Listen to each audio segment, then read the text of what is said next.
మీ car EMI కట్టలేకపోతున్నారా? మీ car EMI మేము కడతాం. ఈ నెంబర్కి కాల్ చేయండి. హలో రామ్ సార్, హాయ్ నారాజు. ఈ వీడియోలో ఏం చెప్తున్నారు? నారాజు, విజువలైజేషన్ 2.0 హ్యాపీ మనీ గురించి మాట్లాడేటప్పుడు రెండు రకాల మైండ్ సెట్స్ గురించి మనం ఖచ్చితంగా మాట్లాడుకోవాలి. ఒకటేంటంటే ఒకటి లేమితనం, రెండోది కలిమితనం. నేను లేమి కలిమి అనల, లేమితనం కలిమితనం అన్నా. అంటే ఏంటంటే లేమితనం అంటే లేకుండా ఉంది అన్న భావన, కలిమితనం అంటే నాకు అన్నీ ఉన్నాయన్న భావన. భావన చాలా ప్రధానం. ఎందుకంటే డబ్బులున్న ప్రతి ఒక్కరూ బాగా కలిమి ఉందని భావించాల్సిన అవసరం లేదు. అది భావించే వ్యక్తి ఉంటాడే, వాళ్ళు ఎలా ఆలోచిస్తారు? ఈ స్కేర్సిటీ మైండ్ సెట్ అని ఉంటుంది. మైండ్ సెట్స్ గురించి ముందు మాట్లాడాం కాబట్టి కరువు మనస్తత్వం, అట్లాగే తర్వాత మనం రిచ్ మైండ్ సెట్ ఏదంటే అబండెన్స్ మైండ్ సెట్, సమృద్ధి మనస్తత్వం. కరువుకు ఈ సమృద్ధికి ఉన్న తేడా అది మైండ్లో ఎలా ఉంటుంది అని చూస్తే, యాక్చువల్ కరువుగా ఆలోచించే వాళ్ళు ఎలా ఆలోచిస్తారు? Look at this. వాళ్ళకి ఒక్కో మనిషికి తక్కువ అవకాశాలు ఉంటాయని భావిస్తారు స్కేర్సిటీ మైండ్ సెట్ వాళ్ళు. ప్రతి మనిషికి కొన్ని అవకాశాలు ఉంటాయి, ఆ అవకాశాల్లోనే మనం జీవించాలి అని అనుకుంటారు. కానీ ఈ అబండెన్స్ మైండ్ సెట్ వాళ్ళు ఏమనుకుంటారంటే, ప్రపంచంలో ఎక్కడికి వెళ్ళినా మనకు అవకాశాలే ఉన్నాయి, ఏది పట్టుకున్నా బంగారమే అని నమ్మే వాళ్ళు అబండెన్స్ మైండ్ సెట్లో ఉంటారు, సమృద్ధి మనస్తత్వంలో ఉంటారు. మనం ఏది పట్టుకున్నా మనకు ఎందుకు అనుకూలంగా రాదే, అన్ని నష్టాలే వస్తాయి అని ఆలోచించేవాడు కరువు మనస్తత్వం ఉన్నవాడు. మరి ఈ రెండు మనస్తత్వాలు ఎలా వస్తాయి, ఎలా మార్చుకోవాలి? ఫర్ ఎగ్జాంపుల్ కొన్ని మనం ఈ మనస్తత్వాల గురించి మాట్లాడే కంటే నారాజు, ఒక్కసారి ఈ పిక్చర్ చూడు. అమ్మా, ఇప్పుడు నువ్వు కార్ వేసుకొని పోవాలి నారాజు. Hyderabad traffic, Mumbai traffic sir ఇది మొత్తానికి ట్రాఫిక్. అసలు స్థలం ఉందా నారాజు మనకి? ఎక్కడ లేదు. కానీ నువ్వు కారు వేసుకొని రోడ్డు ఎక్కితే నీ కారుకు కావాల్సిన స్థలం నీకు దొరుకుతుంది. Yes sir. నువ్వు మనం ఇట్లా దూరంగా చూసినప్పుడు బో ఎంత ట్రాఫిక్ అనుకుంటాం కదా. యు కీప్ డ్రైవింగ్, నీకు తెలియకుండానే రోడ్డు నీకు మార్గం చూపిస్తూనే ఉంటుంది, నువ్వు వెళ్ళాల్సిన చోటుకి వెళ్తావు. అట్లా అనుకుని వచ్చినవే ఈ కార్లన్నీ. అవును. కానీ దూరం నుంచి చూస్తే మనకు అవకాశం లేదే అని అనుకుంటే నీకు అవకాశం కనపడదు. నాకు అవకాశం ఉంది అని నువ్వు మళ్ళీ రోడ్డు మీద ప్రయత్నం చేస్తే నువ్వు చేరాలనుకున్న చోటుకి చేరతావు. ఇది మనస్తత్వం అంటే. అసలు నిజంగా కరువు మనస్తత్వం చెప్పాలంటే నారాజు, నాకు ఒక కథ గుర్తొస్తుంది. ఒక అబ్బాయి ఏం చేశాడంటే, ఒక ఐస్ క్రీమ్ పార్లర్కి వెళ్ళి అక్కడంతా ఐస్ క్రీమ్ మొత్తం డెమోలో కనిపిస్తూ ఉంటుంది అద్దాల్లో. అక్కడికి వచ్చి, అన్న సింగిల్ కప్ ఎంత అని అడిగాడు. 30 రూపాయలు అన్నాడు. డబల్ కప్ ఎంత అని అన్నాడు.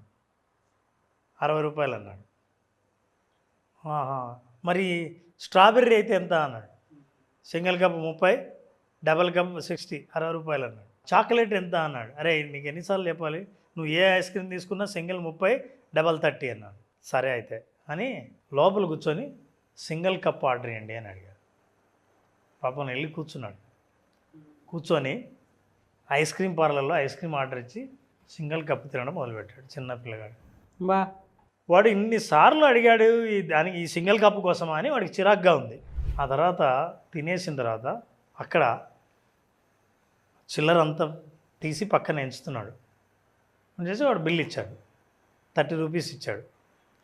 వెళ్ళిపోయేటప్పుడు కప్పు క్లీన్ చేద్దామని వచ్చిన క్లీనర్కి అక్కడ ఇంకో 30 రూపాయలు కనిపించింది. ఏంటంటే అది టిప్ ఇచ్చాడు. పిల్లవాడు తినాలనుకుంటే 2 కప్పులు తినిండొచ్చు, కానీ నాకు టిప్ ఇచ్చేంత డబ్బు ఉందన్న అబండెన్స్ మైండ్ సెట్ ఉందే. నాకు తక్కువ కాదు, నాకు కరెక్ట్గా ఉంది అనుకోవచ్చు. నాకు 3 కప్పులకు లేదే అనుకోవచ్చు. 1 కప్పు తింటే ఇంకో కప్పు ఎక్కువ ఎక్స్ట్రా ఉంది, అది ఇంకొకరికి ఇవ్వచ్చు అని అంత అబండెన్స్ ఉందే. అది సమృద్ధి మనస్తత్వం అంటే. ఉన్నది నీ దగ్గర ఎంత అని కాదు, నువ్వు ఎలా ఆలోచిస్తున్నావు అన్నది చాలా ఇంపార్టెంట్. నువ్వు ఎలా ఆలోచిస్తున్నావు అన్న దాన్ని బట్టే డబ్బు నీ గురించి ఎలా ఆలోచిస్తుందో నిర్ణయిస్తుంది. సో ఎగ్జాక్ట్లీ అదే మనం మాట్లాడుతున్నాం. కొంతమందికి అంతా ఉన్నా ఏదో ఇట్లా కనిపిస్తుంది వాళ్ళ ఆస్తి కానీ వాళ్ళ డబ్బులు కానీ, సైజ్ అంతా ఒకటే. ఆలోచనలు, ఆస్తులు ఉన్నది అంతా గజిబిజిగా ఉంటుంది, సరిగ్గా లేదని అనిపిస్తుంది. కరెక్ట్గా మీరు ఆర్గనైజ్ చేసుకుంటే మీ థాట్స్ని ఇలా you can use it properly, you can see it properly.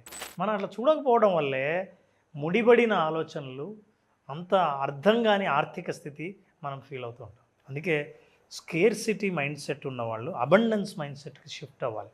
ఎలా అవుతాం షిఫ్ట్? ఇప్పుడు మార్పు చాలా అవసరం. హ్యాపీ మనీ దాని గురించే మాట్లాడబోతోంది. మీ ఆలోచనలో మార్పు వల్ల స్థితిలో ఎలా మార్పు కలుగుతుందో చెప్పబోతోంది. లుక్ అట్ దిస్, ఇది ఒక లూప్ నాగరాజు, చాలా ఇంపార్టెంట్. ఏంటి లూపు? ఎప్పుడైతే లేమితనం ఉంటుందో, లేదనిపిస్తుందో భయం వేస్తుంది. భయం ఏం చేస్తుందంటే ఆందోళన పెంచుతుంది. ఆందోళన దేనికి దారితీస్తుందంటే నీ ఛాయిస్లు ఏవైతే ఉన్నాయో, నీ నిర్ణయాలు, ఎంపికలు ఏవి ఉన్నాయో అవి చాలా బలహీనంగా ఉంటాయి. ఫోన్ లేదు, సర్దుకుందాం, ఇది జాలే, తక్కువైతే చెప్పు, రేట్ కార్డు చూద్దాం, ఇంతకంటే చీపుది లేదా, ఇదే ఆలోచన చేస్తాం. ఎప్పుడైతే అట్లా ఆలోచించావో అవుట్కమ్స్ కూడా చీప్గానే ఉంటాయి. ఇప్పుడు బండి రిపేర్ వస్తే సరే ఇది మార్చాలంటాడు, మార్చకుండా ఎన్ని రోజులు వస్తుంది? చీప్ ఎంపిక. యాక్సిడెంట్ అయిన తర్వాత మార్చింటే బాగుండే అని, అప్పుడు యాక్సిడెంట్ అయిన తర్వాత డ్యామేజ్ ఉందే, ఇప్పుడు నువ్వు మార్చే కంటే ఎక్కువ ఖర్చు అవుతుంది. So negative mindset and scarcity mindset. అదే అబండెన్స్ మైండ్ సెట్ ఎలా ఆలోచిస్తుంది? Look at this, gratitude. ఉన్నదానికే థ్యాంక్స్ చెప్తాను. 2 కప్పుల డబ్బు నా దగ్గర ఉంటే నేను ఒక కప్పు తిని ఇంకో కప్పుకు ఎందుకు టిప్ ఇచ్చానంటే నేను తిన్నదానికే గ్రాటిట్యూడ్. అలాంటి వాడు బాగా సంపాదించగలుగుతాడు, ఉన్నదంతా ఇంకా ఆనందంగా ఉండగలుగుతాడు. పీస్ ఆఫ్ మైండ్, ఇది ఎంత డబ్బు ఇచ్చినా రాదు. గ్రాటిట్యూడ్ నుంచి పీస్ ఆఫ్ మైండ్ నుంచి చాయిసెస్ రిచ్గా ఉంటాయి. ఎప్పుడైతే నీ ఎంపికలు, నీ నిర్ణయాలు చాలా రిచ్గా ఉంటాయో పాజిటివ్ అవుట్కమ్స్ని నువ్వు ఎంజాయ్ చేయడం మొదలు పెడతావు. ఇదే మీ మేజర్ డిఫరెన్స్ ఈ స్కేర్సిటీ మైండ్ సెట్కి దెన్ అబండెన్స్ మైండ్ సెట్కి. ఆ సమృద్ధి మనస్తత్వం మనం డెవలప్ చేసుకోవాలంటే first thing what you have to do is that change your language. నువ్వు మాట్లాడే భాష మార్చు. నా వల్ల కాదు, నా చేత కాదు, అవుతుందో కాదో అన్న విషయాల్ని మానేయాలి. I can do it. Cut చేద్దాం. ఐ కెన్ డూ ఇట్ అవుతుంది, ఐ కాంట్ డూ ఇట్ ఉన్నది. నా భాష ఎప్పుడైతే మారుతా అంటే నా ఆలోచన మారాలి, భాష మారాలంటే నా ఆలోచన మార్చుకో. భాష మారిందనుకోండి, మీతో మీరే పాజిటివ్ భాష మాట్లాడుతున్నారు. మీరు ఎప్పుడైతే పాజిటివ్ భాష మాట్లాడుతున్నారో పాజిటివ్ అవుట్కమ్స్, పాజిటివ్ బిహేవియర్స్ రావడం మొదలు పెడతాయి. సింపుల్ భాష మార్చడం. ఇంట్లో వాళ్ళతో మాట్లాడినా, పక్క వాళ్ళతో మాట్లాడినా నీ పరిస్థితి గురించి నా దగ్గర డబ్బులు ఎక్కడున్నాయా, ఊకే ఏం లేవు అని నువ్వు అంటున్నావే, అది నిజమైతే అవుతుంది. సో లాంగ్వేజ్ మార్చి పాజిటివ్గా మార్చండి. ఇక రెండోది what you have to do is that see this, చాలా ఇంట్రెస్టింగ్. నా గంట కిందట నేనేం డిసైడ్ చేశానంటే నాకు ఇరిటేషన్ వచ్చిన ప్రతిసారి ఒక కాయిన్ బకెట్లో వేయాలి అని అనుకున్నాను. ఓకే, ఇరిటేషన్ వచ్చిన ప్రతిసారి ఒక కాయిన్ బకెట్లో వేద్దామని. బా, ఎక్కడి నుంచి వచ్చింది సార్ థాట్ ఇది? ఏంది, ఒక్క కాయిన్ వేసాను, ఊరికి ఇరిటేషన్ వచ్చిన ప్రతిసారి తెలియకుండానే బకెట్ నిండింది. నాగరాజు, సంతోషం వేసిన ప్రతిసారి నువ్వు గ్రాటిట్యూడ్ చెప్తే నీ గ్రాటిట్యూడ్ కూడా అట్లాగే నీకు ఇస్తుంది. 2 విషయాలు మనం చేయాల్సిన అంటే change your language and practice gratitude and it will increase either positive. కాయిన్లు ఎట్లా పెరిగాయో అనిపించిన ప్రతిసారి కాయిన్ వేస్తే అట్లా సంతోషపడిన ప్రతిసారి నువ్వు గ్రాటిట్యూడ్ ఉంటే నీ సమృద్ధి మనస్తత్వంలోకి యాడ్ అవుతూ ఉంటుంది. అందుకే we tell people visualise abundance. అబండెన్స్ని ఎట్లా విజువలైజ్ చేయాలి? అసలు విజువలైజ్ చేసే మిమ్మల్ని మీరు ఎలా చూసుకుంటారు నాగరాజు? అనంతమైన అవకాశం చూస్తారు, అద్భుతమైన ప్రకృతిలో రంగులు కనిపిస్తాయి. హ్యాపీ మనీ, ఉన్న మనీ హ్యాపీ మనీ అవుతుంది. సో అలా హ్యాపీ మనీగా మార్చుకోవాలనుకుంటే విజువలైజేషన్ 2.0 అటెండ్ అయిన వాళ్ళందరికీ అద్భుతమైన మార్గం చూపించడమే కాకుండా ఎక్కడో బయట లేదు, మనీ ఇక్కడుంది అనే విషయాన్ని బలంగా నమ్ముతారు, బలంగా అనుభవంలోకి తీసుకొస్తారు. మన బ్రెయిన్లో ఉన్న థాట్స్ బ్యాంక్ బ్యాలెన్స్ వైపు షిఫ్ట్ అవ్వాలి అని అంటే ఈ ఒక్క ఎపిసోడ్ చాలు. మన దగ్గర డబ్బు ఉండట్లేదు అని అనుకుంటూ ఉంటాం కదా. జస్ట్ విజువలైజేషన్ 2.0 హ్యాపీ మనీ క్లాస్కి ఒక్కసారి అటెండ్ అవ్వండి. జూన్ 16th నుంచి స్టార్ట్ అవబోతుంది. సో స్క్రీన్ మీద మీ కాంటాక్ట్ నెంబర్ కనిపిస్తుంది, దానికి మీరు కాల్ ఆర్ మెసేజ్ వాట్సాప్ చేసి వెంటనే ఎన్రోల్ చేసుకోండి.